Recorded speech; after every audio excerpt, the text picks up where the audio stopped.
Okay, so today we want to have a look at types of audit evidence. Types of audit evidence. Okay, Chanel has joined. Types of audit evidence. Hello? Hello?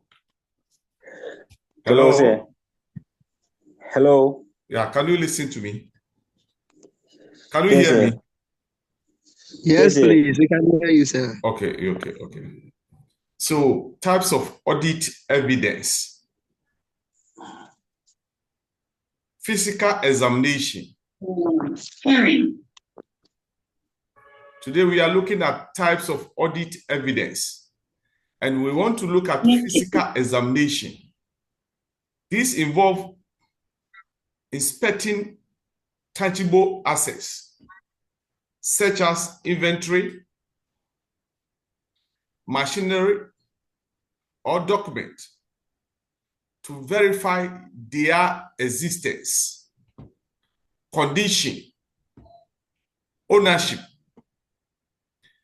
Physical examination provides direct evidence and is often documented in audit working papers. So today we are looking at types of evidence, and the first evidence we are looking at is physical examination. This involves inspecting tangible assets such as inventory, machinery, documents, to verify their existence, condition, ownership. Physical examination provides direct evidence, and it's often documented in the audit working paper. You see, when we are going to perform auditing and we go to the Crown's office or Crown's premises, and we go to the Crown's premises, and let's take it for example. We are assessing the assets registrar, the register. Who knows what is assets register?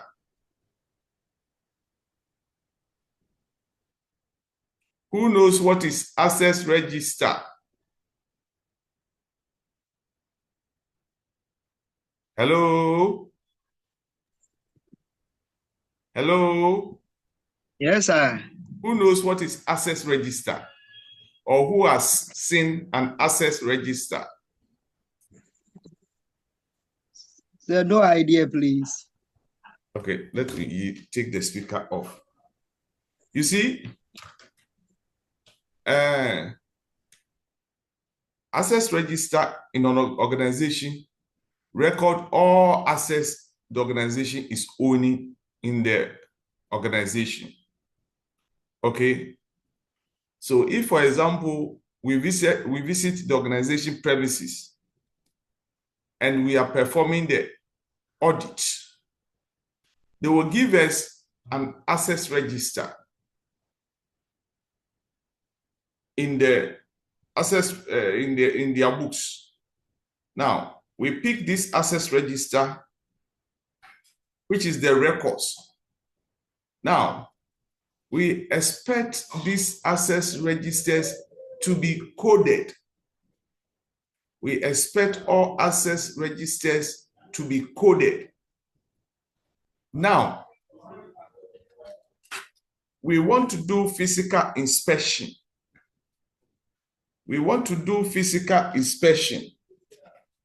So we pick the assets register.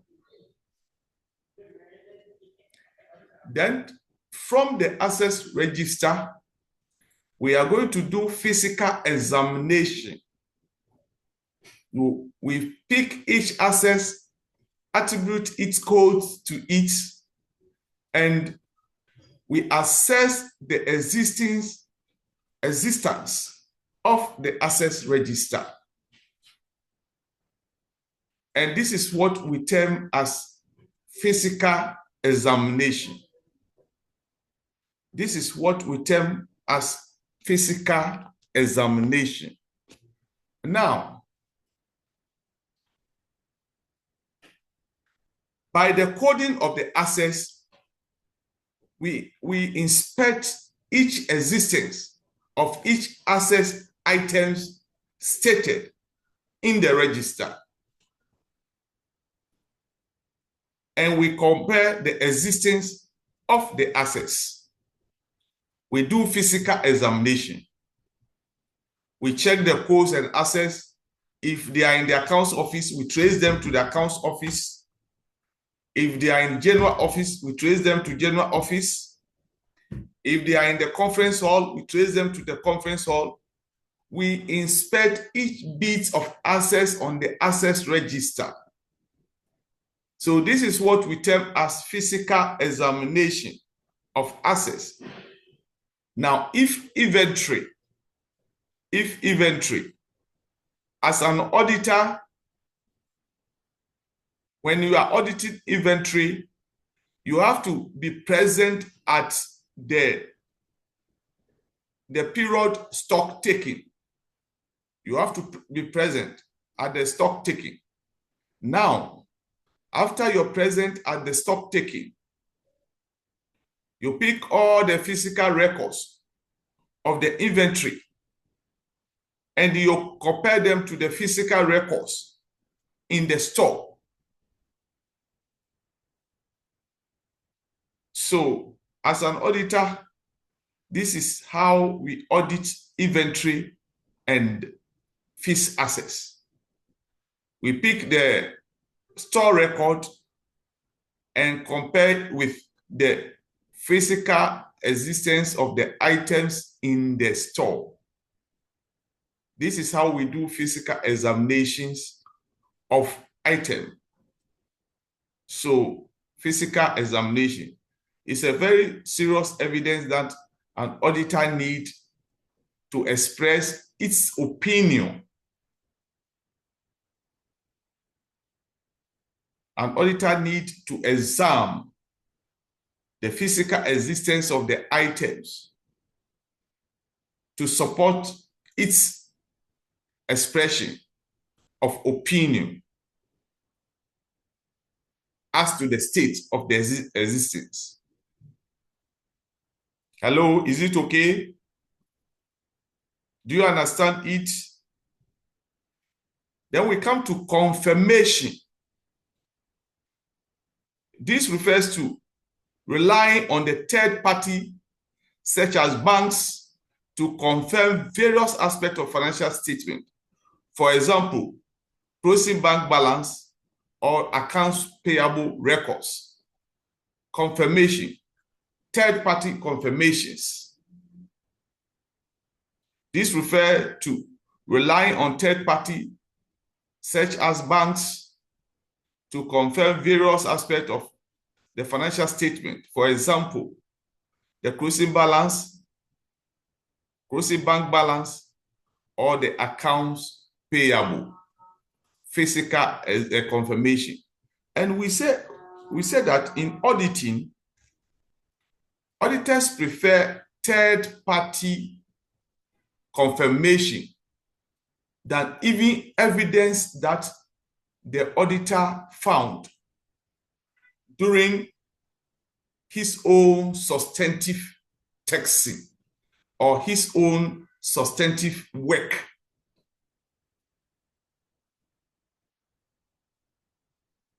Auditors prefer third-party confirmation, assuming we did in sales and we sell on credit to a lot of people. Now, at the end of the day, or the month, or the year, you prepare your sales ledger, and balance stays on the surface of the sales ledger. When auditors arrive, they send circularizations to all customers. It says secularizations to all customers to confirm their indebtedness with them. Now, that is what we call third-party confirmation. Third-party confirmation. Everybody owing the organization needs to testify by way of letter as to its state of indebtedness. And that is what we call third-party confirmation. Third-party confirmation. And we said auditors prefer third-party confirmation than its own evidence found in the records of the book. Documentary evidence. Third, the first one we said is physical examination. Then second, confirmation. Then third, documentary evidence. Auditors will gather documentation, such as internal processes documentation, emails or logs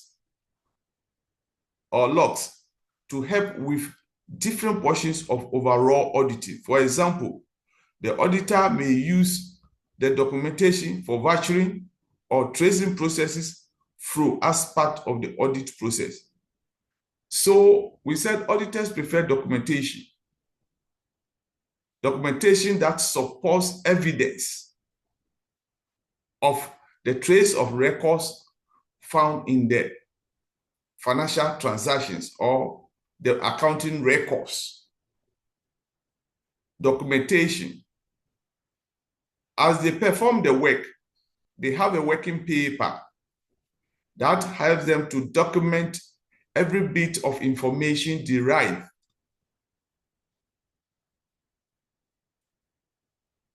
when they are doing the work. We call it documentation. And it also helps the auditor to express his independent opinion on the work. His independent opinion. Now, let's look at analytic procedures. Sometimes auditors use analytic procedures to come out with certain findings. Analytic procedures. Now, this includes any analysis performed by the auditors using calculation to substantiate the financial information and any accounting records provided by the crowns to find discrepancies. So whatever calculation the accountant perform, the auditor at the point also perform a certain calculation to ensure that there are no discrepancies among the records or within the records. And this we call analytic procedures. Analytic, the auditor analyze and perform a certain work to help him express his opinion on the state of information in the accounting records. Analytic procedures. Please, do you understand me? Hello? Hello, sir. Please, So we now, get you. the types of audit evidences I have mentioned 4. I want you also to mention 1 and tell me how you understand it. So I'll mention it. Manasseh, hello? Present, sir. Okay. When auditor is doing physical examination, what does it mean? Physical examination. What does it mean? Sir. So please, when we talk of physical examination in auditing, it's where the auditor goes to a premise and see a hard copy evidence of what it's being recorded in their book. Manasseh, you weren't listening to me. You weren't listening to me. It's not hard copy, physical examination. Now, Yeah, so I've started by saying that, by telling you what is access register. Is that not it? yes, please. Yes, please. Okay. And I told you, access register help organization to record numerous assets that they have. Is that not it? Yes, sir. You see, I wish you could see a copy of this access register. You see, when you go to every organization, have assets they own, and these assets are record. If a vehicle, you have to record it. If a furniture, you record it. Computers, you record them in the access register. You understand? Every Yes, sir. organization. Now, when these assets are registered, each assets are given a code, a coding. We allocate each asset a code, with the exception of the movable assets like vehicles and all these things. All the assets in the office are given a code. You see, when you visit a certain office, what I'm telling as a code that you see they've written some numbers on the assets. Have you seen some before? Yes, please. Yes, please. That's it. That is the code I'm referring to. Now, Okay. each asset in the register are attached with these codes. Have the codes. If furniture 105 F105, a furniture recorded with its number in the access register. You understand me? Yes, sir. Now, these codes help the auditor to do physical examination of each asset owned by the organization when they are performing their audit works. If you said you have furniture from code 1, 2, 3 to 15, the auditor will pick the access register. This is how we do the physical examination. You go to where the person stated that the assets exist. If it's accounting office, he will take the access register, trace it to the accounts office to see whether he will see the physical asset being sitting or being found at the accounts office. You understand me? Yes, sir. Wherever the assets exist, he traces it to that place to ensure that the asset exists over there. If the asset is not found, he will ask you to explain why that particular asset is not in existence. You understand me? That is how we do physical examination. And I'm saying that it's not only assets that we assess their physical existence. We assess the existence of inventories as well. Hello? Antonio. Hello, I'm here, please. So give me a scenario based on this explanation that I give. How you perform a physical examination of inventory. I told you I'm waiting for you. Okay. Good. Please, with a physical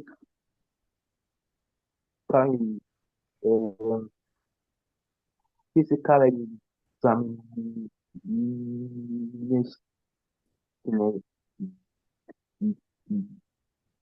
Antonio, I don't understand. One, so let me explain again. I want you to get this clear. Now, I'm saying that what are inventories? What are inventories? Who can tell me? What are inventories? Stock. Stocks. Is it stocks? Yes, stocks of some Okay. goods. Now,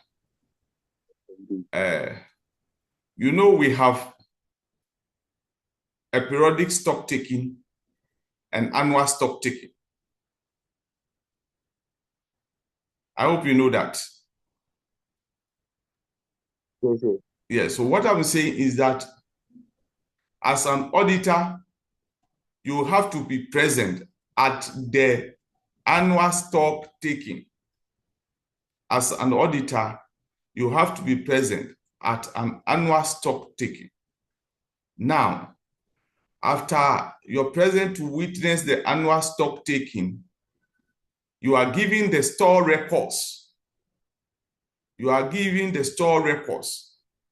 Now, these records helps you to examine each physical presentation of the goods in the store.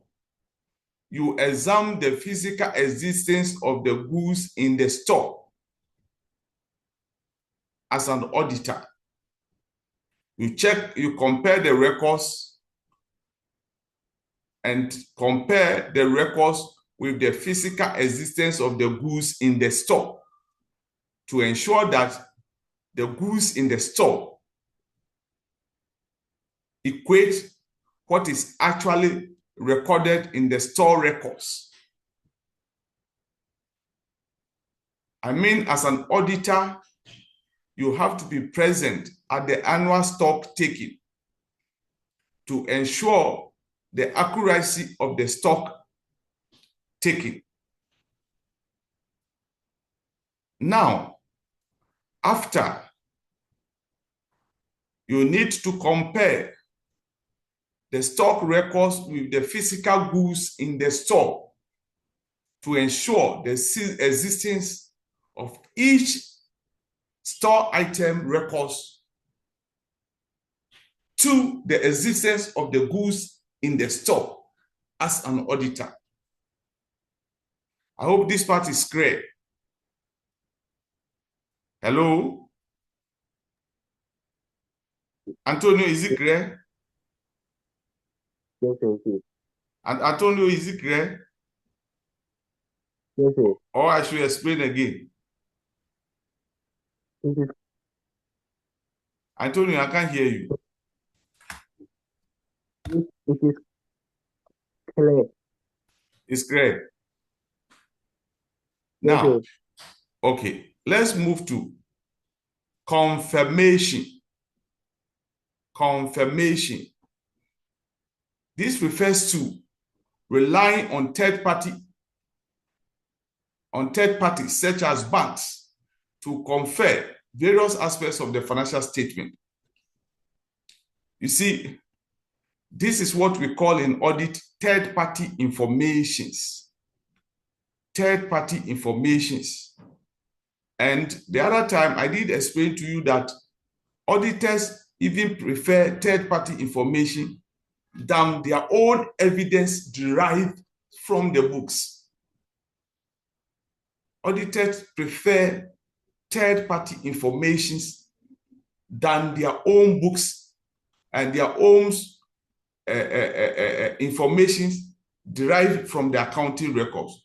The reason being that why auditors rely on third-party information. Third-party information give you a solid information. For example, we deal in a variety of sales. We give the sales to on credit to people.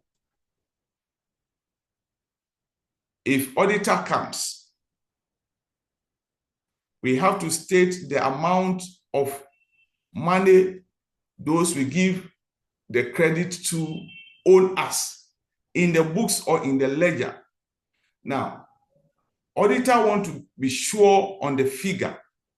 When you say that people are owing you, auditor want to rely on the figure. He want to be sure on the figure.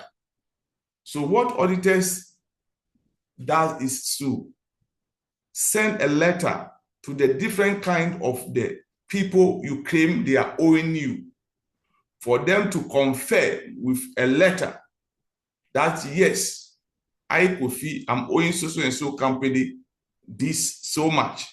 All the people owing you need to confirm with a letter. This is what we call third-party information. Third-party information. Chanel, or is it Chanel? Chanel. Hello? Chanel, is he there? Okay. So that is confirmation. Manasseh, are you clear? Manasseh? Yes, sir, please. Are you clear with third-party confirmation? Yes, please. You are okay with third party's confirmation? Are you okay, or you have any question? Yes, please. You have a question?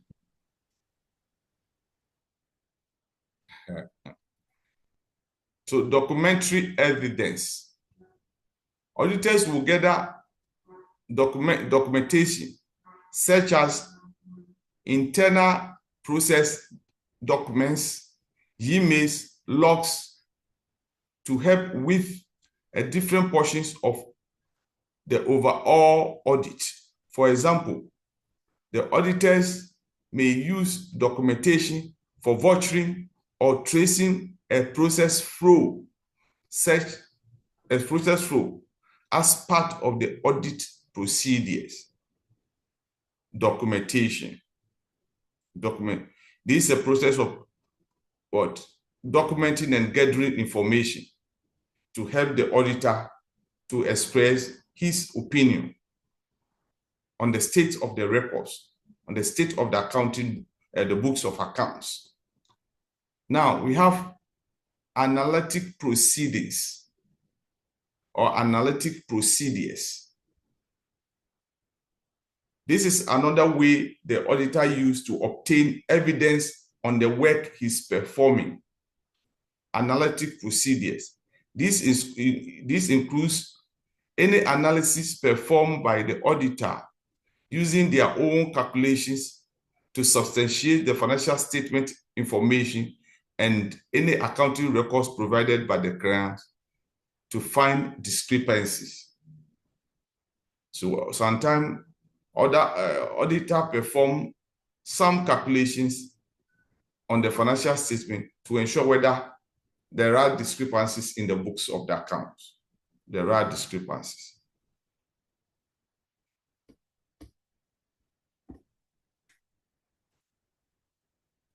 Okay. Then we have oral evidences. Oral evidences. Auditors may hold questions and answers session with the client's senior leadership team to inquire about business operation when planning and designing the audit. Oral evidences. So in certain things, we interact during the performance of the audit. We interact with the client's employees and management team to receive some answers to a certain information or for them to explain certain issues. And we said oral evidences are also evidence. Oral evidence are also evidence. Oral evidences is also an evidence that an auditor can obtain to support his opinion. Then the accounting system. The accounting system. This allows the auditor to access financial reports, documents, and any information related to the financial statement. The accounting system may also act as a source of audit evidence. The entire accounting system that the auditor is reviewed also serves as evidence to the auditor to express his independent opinion. The accounting system itself. This allows the auditor to access information, financial reporting documents, and any information related to the financial statement. This accounting system may also act as a source of evidence to the auditor. Then we have re-performance. The auditor assesses the control risks by re-performing the key internal control processes to check for discrepancies. Re-performance. The auditor assesses control risks by re-performing key internal control processes to check for discrepancies. So here the auditor assesses control risks by re-performing key control processes, checking or assessing key control processes to assess for discrepancies, whether there are some discrepancies in the books with respect to controls. Then we have observatory evidence. Yes, please, can you throw a bit Hello? re-performance for me, please? Re-performance. The auditor assess the control risks. You know, we have control risks. Risks that affect the control system. When I say control system, I'm talking about risks with regard to internal controls. Nancy, I hope you know what are internal controls. I hope you know what are internal controls. Okay, so for me, the idea that I have about it is day-to-day working activities. No. I've taught you about controls or internal controls. We said when we talk about internal controls, we said internal controls are rules and regulations that the organization accepts to work with. And when these rules and regulations are accepted, it is now the duty of the auditor to ensure that everybody is abiding and working with the policies and regulations that we've all accepted that we are going to work with.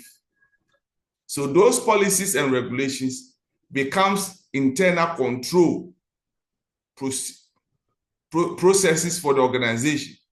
Now, it is the internal auditor who ensures that these controls are working. Manasseh, are you okay? Yeah, yes, please. Yes, please. So these are control risks that, so we said there are risks attached to the controls. The internal controls that we have, there are risks that are attached.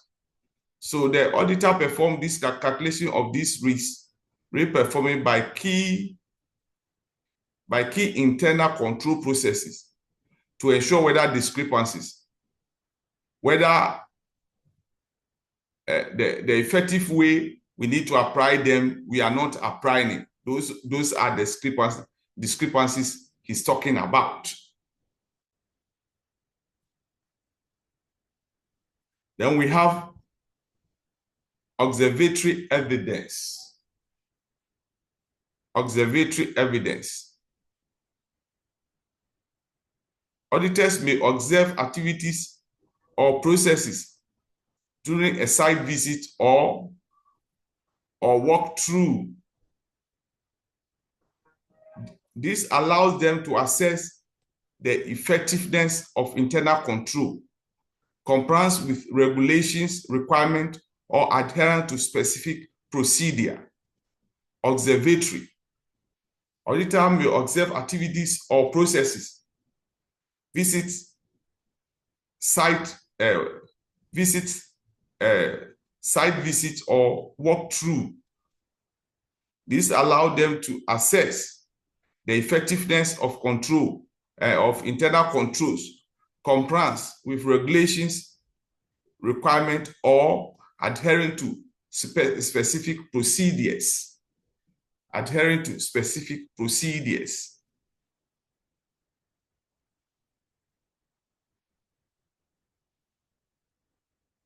So this is observatory observation. What is Antonio? Antonio, Yes. tell me what you understand by observatory evidence. Tell me. I'm listening to you. Yes. What kind of stand this Yeah, is these areas, Yes. I'm setting questions from these areas. So you people have the audit your question will be ready tomorrow for the mid-term. So if you don't understand, I'm here. Ask me and I will explain. What is observatory evidence? Tell me. okay. So when the audit start gives to the client can make the auditor can observe I mean the internal control. What as the name implies? I mean, Observatory. uh, As the name implies of observatory. Informing the auditor's opinion, he observed a certain activities, yes, things like site visiting of site. At least maybe there's a project going on. The auditor wants to ensure how things are going. We use observatory evidence. Sometimes you will just visit the site and that will help you to form your opinion based on what you have seen at the site. You understand me? Or sometimes you perform what we term as walkthrough test by examining the documents. You see, walkthrough test by examining the documents to ensure this allows you to assess the effectiveness of internal controls. I told you the internal controls are policies and regulations that the organization accept to work with. Those are internal controls. Then we have compliance with regulations, requirements, or adhering to specific procedures. All these are internal control. And the auditor sometimes can use his observation to come out with evidence. For example, a project is going on, I'm auditing the project. I've seen all the records and attached receipts. The final thing I need to do as an auditor is to visit the project sites and observe issues for myself, so as I can use my observatory evidence to support the records I have seen in the books. This is what we term as observatory evidence. Observatory evidence formed by an auditor. Now, the internal controls that I'm worrying you with. Now, let's look at what internal controls are. Internal control are safeguards that the organization put in place to protect themselves from various risks. And you remember we mentioned control risks.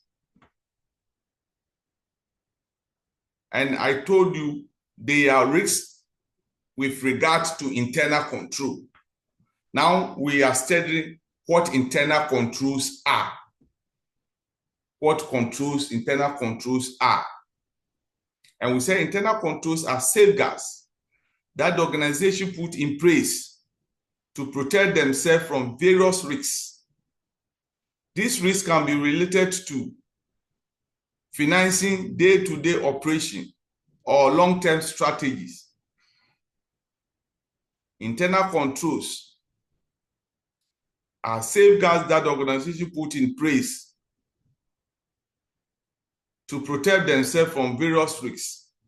These risks can be related to financing day-to-day operation or long-term. Internal control consists of specific rules and proven methods to minimize these risks. Internal control consists of specific rules and proven methods to minimize these risks. For example, they can help the company secure its data against online attackers or ensure that fraudulent activities do not compromise the financial records. Internal controls. So internal controls are safeguard the organization put in place to protect themselves from risks, from so many risks. In organization, when we are allowed to do things anyhow, how we like it, it will bring a lot of rules, it will bring a lot of risks, to the organization. So many things, a lot of things will go on that top management will not be pleased with. And that is why in every organization, rules and regulations and policies are put in place to safeguard the organization, to safeguard the day-to-day running of the organization, to safeguard performance. These are internal controls. Now, remember that internal controls are not limited to technology solutions, such as user access control. Internal control includes physical security measures, staff training, audit investigations, and even speech from the CEO stressing the importance of good conduct. Your company threats and the like damages from each hazard will determine the controls you use. So internal controls are any measures, rules, regulations, bylaws, policy that safeguard the organization are all internal controls. Any question? All those things are internal controls. All those things are internal controls. There's any question on internal controls before I move on? Any question?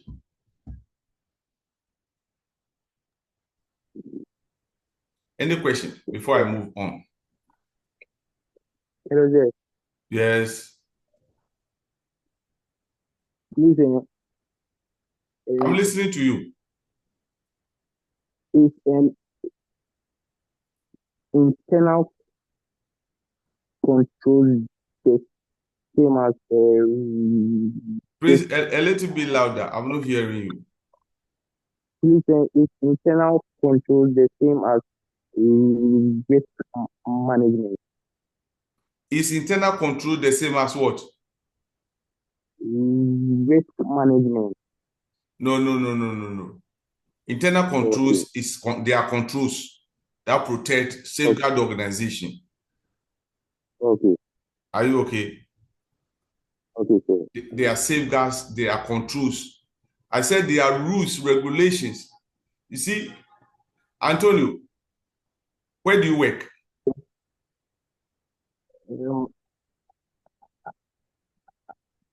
I see Now let's assume you okay. go to you go to the school and you want to get a book. What procedure do you go before you get a book from the library? You have to sign the You have to you have to sign.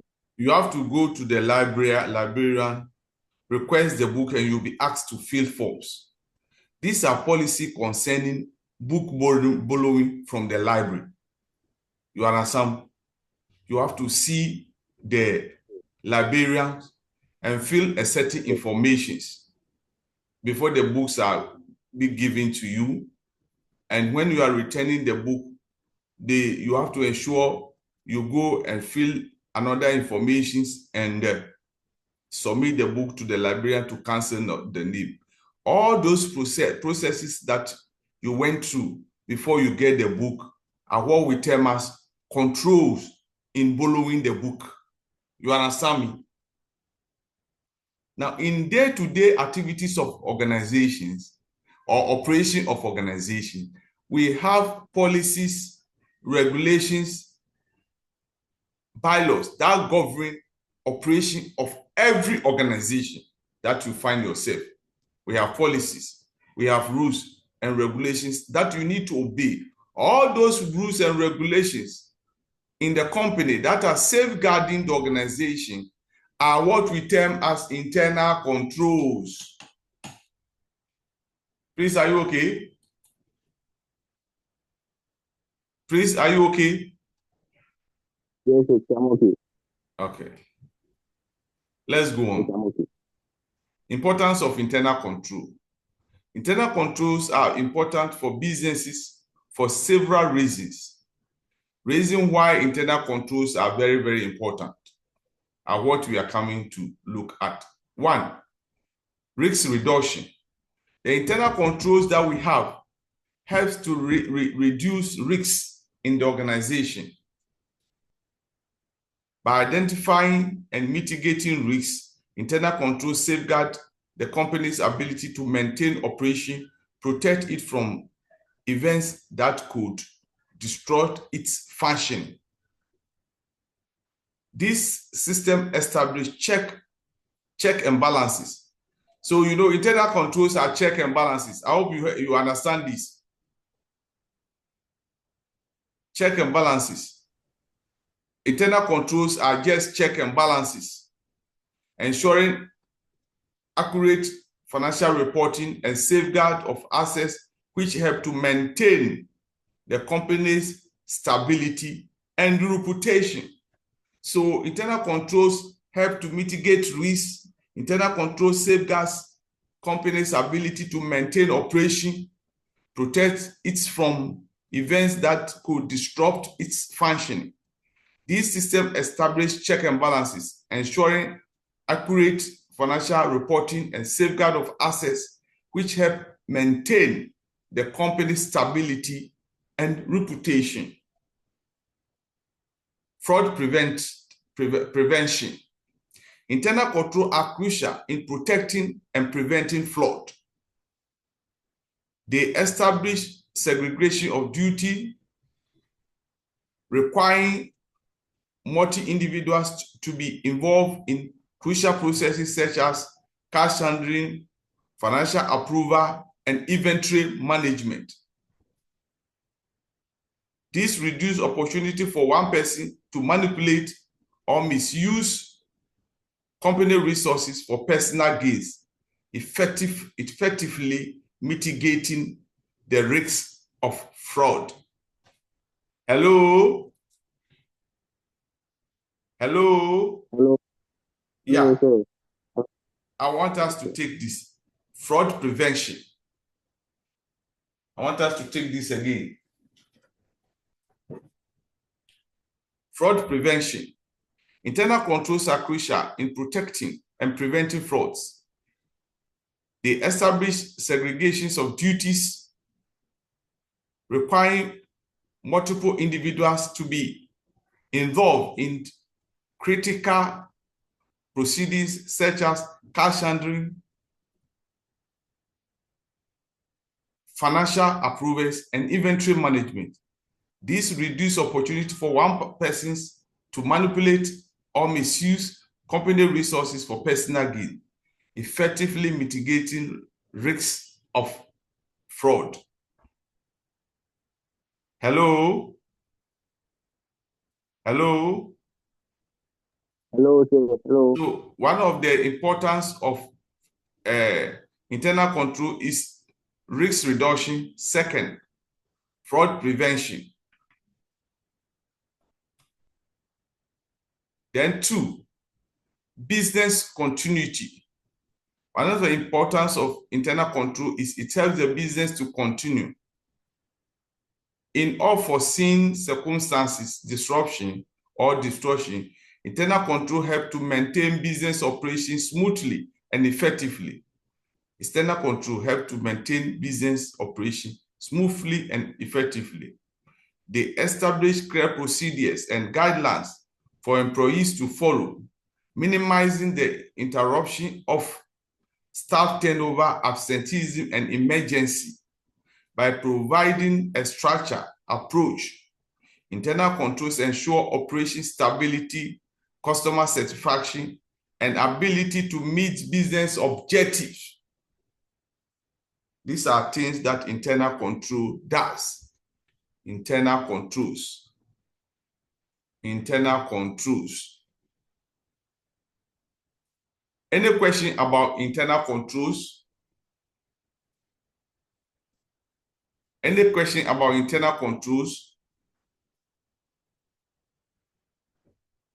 If no question, let's look at audit risks. What we term as audit risks. Audit risks. Audit risk is the risk that material errors or weaknesses still exist in the company system. Audit risks is the risk that material errors or weaknesses still exist in the company system, even though the auditor gives a clean opinion of the company's internal control. Put another way, it is the risk that auditor misses something important. There are several types of audit risks. And 1, control risks. We have so many audit risks, but let's look at these 3. Control risks is when the client's internal control system do not detect or prevent potential material misstatement. We say it is control risk. Control risks exist when the client's internal control system do not detect or prevent potential material misstatement. We said there is control risk. Detection risk is the possibility of significant mispresentation or error going to under detected by the audit proceedings. Detection risk is the possibility of a significant misrepresentation or error going under detected by the audit procedures. The inherent risks is the neutral chance of a significant error or misstatement before any controls are implemented to reduce those risks. These are the 3 types of risks that exist in auditing. In auditing, we have 3 types of risks. We have control risks, we have detection risks, and we have inherent risks.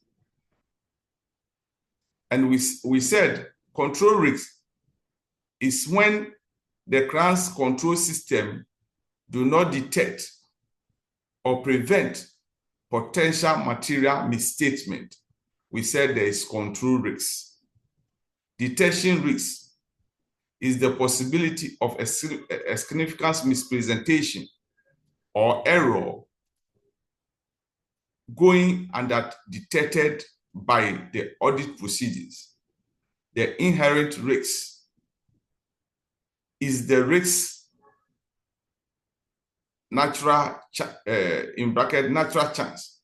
of a significant error or misstatement before any controls are implemented to reduce that risk.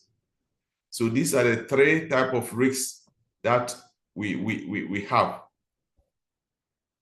That the detection risks are risks that mispresentation will be detected by the audit procedures. That then inherent risks are risks that exist in the system before any mispresentation or error that exists, that is inherent. The control risk is when the CRANS control system do not detect or prevent potential material misrepresentation. These are the three types of risks. One goal of an audit team is to lower the risk of missing any significant error that may be present. The aim of auditor is to lower any risks that will significantly affect the audit. One goal of audit team is to lower the risk of missing any significant error that may be present. Auditor can do this by performing more checks to reduce the risk of making mistakes. Practically, that means gathering more evidence during the audit procedures.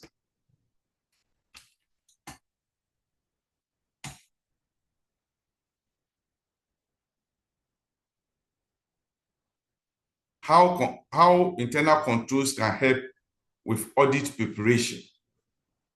How internal controls can help with audit preparation.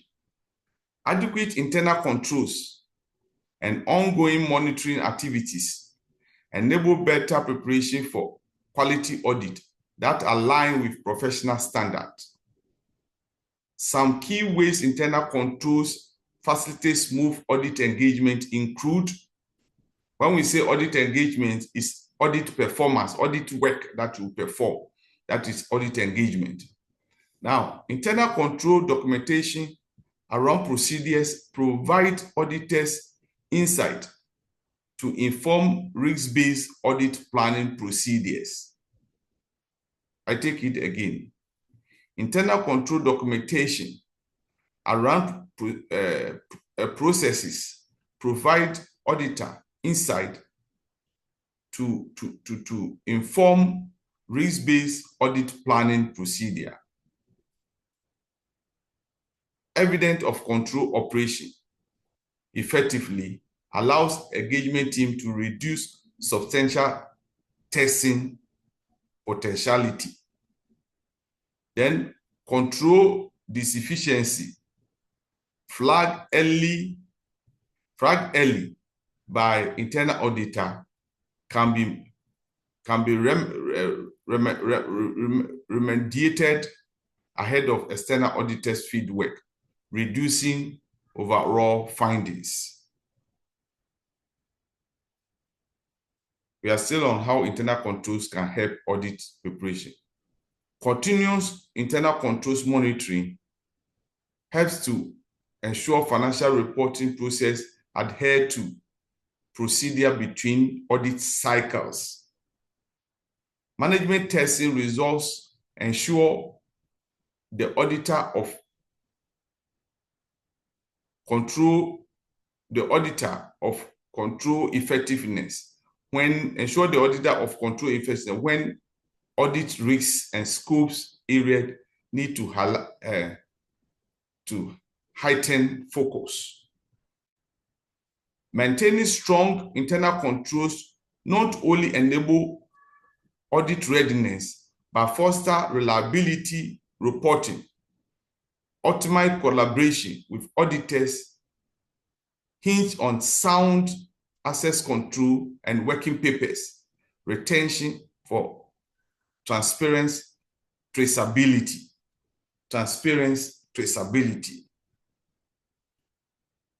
Okay. So let's do it on internal controls. I told you from the ethical, like objectivity, confidentiality, up to internal controls. This is where your mid-sem, your end-sem, and everything will focus. So you have to take it very, very serious. So I want questions on what I have given you so far? Questions? Hello?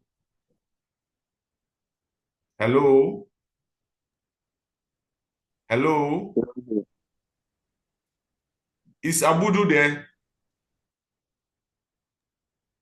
Hello, Abudu? Hello, Abudu? We are 5. I'm not mistaken. 8. Now we are 3. So 2 people left. Okay, Manasseh, any question? Hello, Manasseh? Hello? Hello, Manasseh? Antonio? Is Manasseh there? No, sir. Huh? No, sir. Hey. These people, so, Sine, how do you understand it?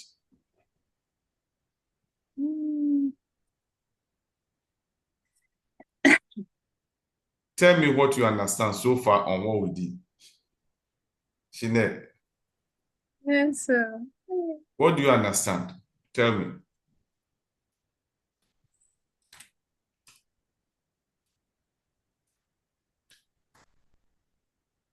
Yes. Tell me.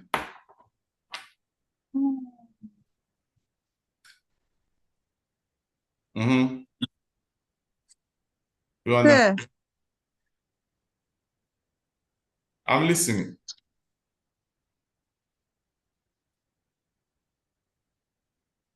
Mm. What do you understand by internal controls? Internal controls.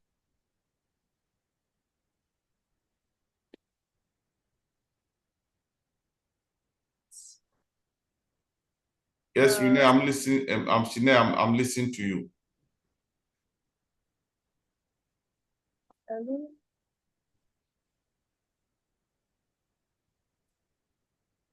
Okay, Antonio. Antonio. Antonio. Uh-huh. I hope you understand everything, Craig. Or do you have any question? Yes, but I don't have any So far, you are okay.